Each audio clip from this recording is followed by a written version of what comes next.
Good morning, good afternoon, good evening, wherever you are, whenever you are. Hello. Thanks for watching my videos. It's Mike. It's December 17th, 2008.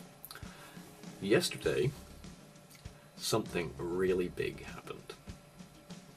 Now, if you are reading popular media or popular tabloids here in England, you would have read about the unfortunate murder of a small boy due to gang violence in the north of the country. This is what was leading most of the papers here. However, something absolutely remarkable happened yesterday. Financial Times today. U.S. Fed slashes rate to near zero. Okay. What does that mean? Right, so the U.S. Fed doesn't set interest rates in North America. The United States Federal Reserve instead sets the rates for interbank lending, overnight lending. So, repurchase market and all kinds of other things. This is what it normally does to manage the economy. So, for instance, if the Federal Reserve sees that inflation is starting to spiral out of control, they will lower the interest rate so that the interest rates then get passed on to consumers, which results in cheaper lending, which results in, cheaper goods and easier accessibility to money and lowering of prices and so forth. And if they want to screw you for whatever reason, because it's necessary to bump up the economy, they'll raise the interbank rate, lending rate, which will in turn cause the banks to change their lending rates, which will cause money to contract. However, what they did yesterday was truly remarkable. They basically come out and said, right, lowering interest rates is not doing it for us anymore. What else can we do? Well, Bernanke is currently the chairman of the Federal Reserve Board. A few years back, he basically said, how do you get rid of deflation? Now, you don't have deflation yet. And yet, of course, Consumer Price Index dropped in November from 4.7% to 4.1%. The numbers don't matter. Basically, it went down. So the prices of things are starting to fall. So you have asset deflation, which is the price of your house and your car and everything. And as it deflates, that's causing people lots of worries and grief, and you get into what's called negative equity on your mortgage, and at some point you just basically decide, right, I've had enough. I've had enough of this nonsense. I'm walking away. Price deflation is slightly different. Now, price deflation means that, okay, the prices of things are actually dropping. So commodities are dropping, which is cool. Except not gold. Funnily enough, gold is going up. People should check that. But the cost of food and transport, etc., is dropping.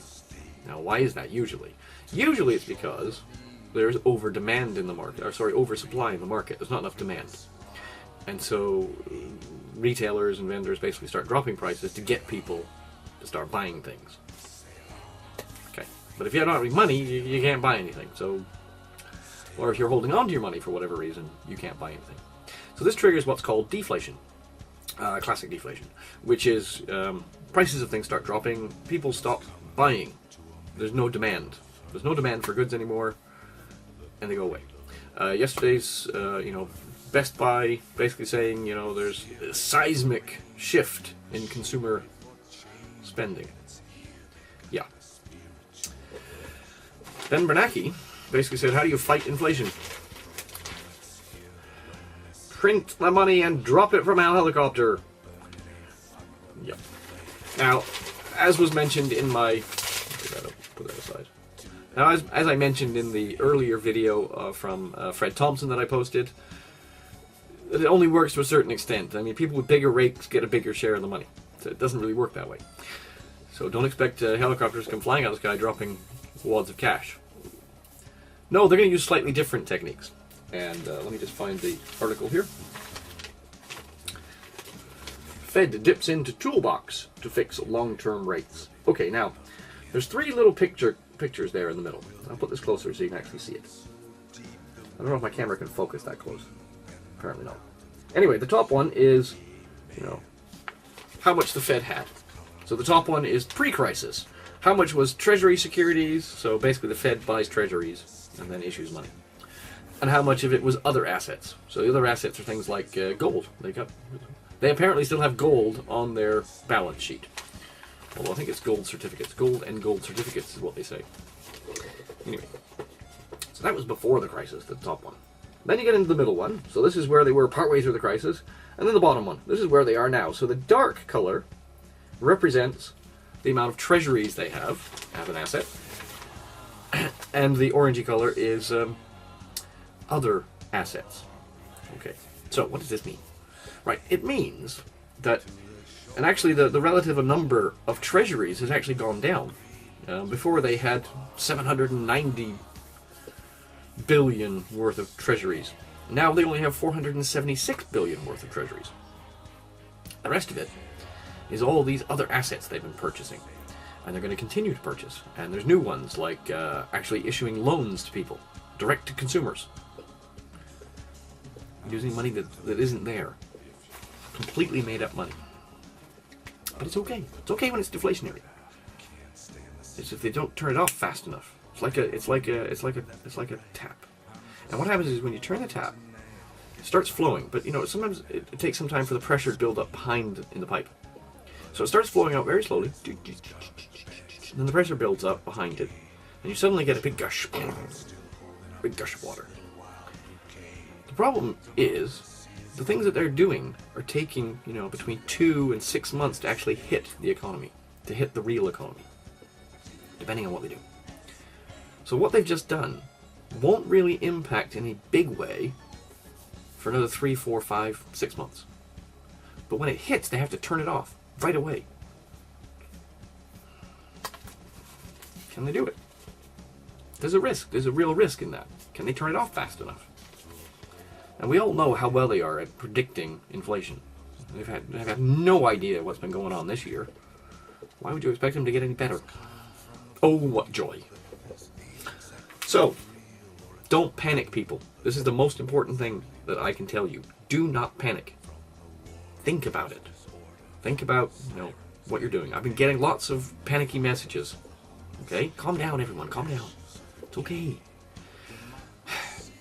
It's not going to happen like that overnight. Okay? Will happen like that at some point. And people will be going, oh my gosh, I didn't see this coming. Yeah. Sorry, I got the hat on because the hair's a mess. At least I'm the right color today. I don't know why it was purple yesterday. But the most important thing is this. Don't panic. Okay? If you understand that this can happen, and there's lots of other possibilities of things that can happen, okay? I mean, you can find all kinds of theories of what's going to happen here on YouTube, on Google Video, all these other video sharing sites, and out on the internet. Most important thing is to look at it and say, how likely is any of these particular theories to occur, okay? How likely is it that we're going to have an ice age? How likely is it that aliens will come down from the sky? Doesn't matter. Whatever the theories are, write them all down, okay? And then beside them, put a percentage that says, okay, this is 20% likely, this is 5% likely, highly unlikely. Sun's going to crash into the Earth, but you never know. Could happen. In that case, there's really no point planning. So that things that are going to completely wipe out the planet, you can put down a low probability, and in fact, there's absolutely nothing you can do about it. So things that you can do things about, so then rank them, okay, these are things that are likely to happen, these are things that are less likely to happen, rank them. And then based on the ranking, decide what you're going to do if it happens. And make a plan. And once you have a plan, then you can be a little more confident. You can see your way through this. Once you've got a plan, though, make sure you have a plan B, and a plan C, and a plan D, and a plan E. Just in case something weird happens in your neighborhood, okay? So, like, there's a possibility of civil unrest, for instance. Could be that there's no food in the shops, and people go completely mental in one particular part of the US or one particular part of the UK. If you're not directly in that part, you don't need to worry about it so much, right? But if you are in that part, you better make sure that you've thought about what could happen and the likelihood of it happening. And of course, you've got to adjust this over time because things change. There's ebb and flow here. So, rule number 1, do not panic. if you think about it and plan, prepare as best you can. I mean, I know there's people out there that say, okay, well, Mike, you've got lots of money. I haven't got a lot of money. I've got a big house. It's costing me a bloody fortune to keep this house. I put my money in my house because I live here. I know it's stupid. I'm getting over it. But that's where it's going right now. And I had things. I got rid of my things. I'm learning, okay? You know, I'm not super guru guy. I'm just regular Joe Schmo wearing a hat from New Orleans. That was a fabulous visit. I had a fabulous time there. It was many years ago. Okay, folks. Everybody take it easy. Take it safe. Peace. Understanding will get you through this. Think about things. Cheers. Bye.